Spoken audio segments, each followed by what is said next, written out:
Hello guys, तो हमने लिया है ASUS TUF F15 जो गेमिंग लैपटॉप है।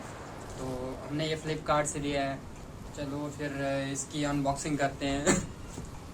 ठीक है। ये मेरे पास लिया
और 8 GB वाईफाई 6 है इसमें, और उधर ये इंटेल और HDMI।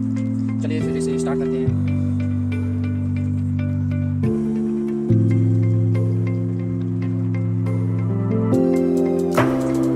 अभी तक जनरेट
फुल साउंड रहा, इतना ही है क्या?